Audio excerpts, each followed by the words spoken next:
আমরা চাই না যে শেখ হাসিনার ফেরত আসুক, কারণ ওই আমাদের সাথে যত অন্যায়গুলো করেছে।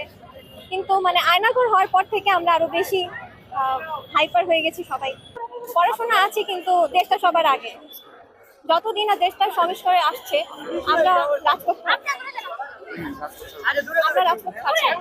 আর যতই যা হচ্ছে আমরা এর বিপক্ষে লড়ে যাব। আমরা কখনোই হার মানব না। আমরা একা না, আমাদের ছাত্র সমাজ সবাই আমাদের সাথেই আছে। আমাদের একটাই দাবি ছিল যে এই সরকারকে ফেলতে হবে। ফেলেছি তা ঠিক আছে, কিন্তু এখন কিন্তু দেশটা কিন্তু নাজেহাল অবস্থা। মাত্র কিছুদিন হয়েছে অন্তর্বর্তীকালীন সরকার গঠন হয়েছে, তারা কিন্তু এখনো পরিপূর্ণভাবে কার্যকলাপ কিন্তু শুরু করেনি। এটা শুরু হইতে অবশ্য সময় লাগবে, সময় সবকিছুরই ব্যাপার।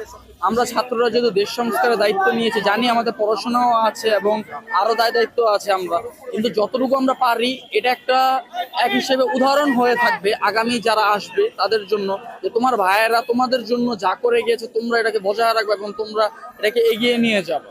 আমরা তো সবসময় একটা চাই যে এবং এটা কিন্তু শেখ মুজিবুর রহমানেরও কথা যে বাংলাদেশে এটা দেশ ছোট হতে পারে, কিন্তু এই দেশের যে মানুষ, এদের ক্ষমতা কিন্তু কম না। আমরা চাইলে বিশ্ব জয় করতে পারি, এরকম ক্ষমতা আমরা রাখি। অবশ্য এটা যদি বাস্তবায়ন করতে হয় তাহলে দেখা যাচ্ছে যে সফলতা অনেক দূরে, এবং এর জন্য আমাদের সকল শ্রেণীর পেশাজীবী সকলকেই একসাথে মিলে আমাদের রাজপথে লড়তে হবে, হাঁটতে হবে, কাজ করতে হবে, কোঅপারেট করতে হবে। ছাত্ররা অনেক কাজ করতে হয়, তাদের সাথে কিন্তু অনেকে কোঅপারেট করে না। অনেক রকমের কথাবার্তা আমরা নিউজ মিডিয়ার ভিতরে দেখতেছি যে এই দলের সাথে ঝগড়া লাগতেছে বা এই দলের সাথে ঝগড়া লাগতেছে। এরকম করলে হবে না, সকলকে একতার সাথে এই দেশটাকে গড়তে হবে, সুন্দর করতে হবে। যেমন এই বন্যার পরিস্থিতি, আমাদের অধিকাংশ ছাত্র কিন্তু বন্যার্থীদের সাহায্যের জন্য ওখানে আছে, তারা কিন্তু এখানে এখন নেই। তারা এখানে থাকলে তারাও আপনাদেরকে বলতে পারবে যে কি ভয়াবহ পরিস্থিতিটা এখন তারা ফেস করতেছে।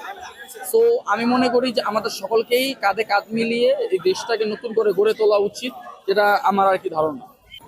দেখেন, সফলতা তো এখনো আসেনি। কে বলছে যে সফলতা এসেছে? সফলতা তো অনেক দূরে। যে পর্যন্ত আমরা অত্যাচারী সরকারকে আমরা নিজে বাংলাদেশে এসে ওনার প্রাপ্ত শাস্তি আমরা না দিতে পারছি, ওই পর্যন্ত আমরা সফল হইনি।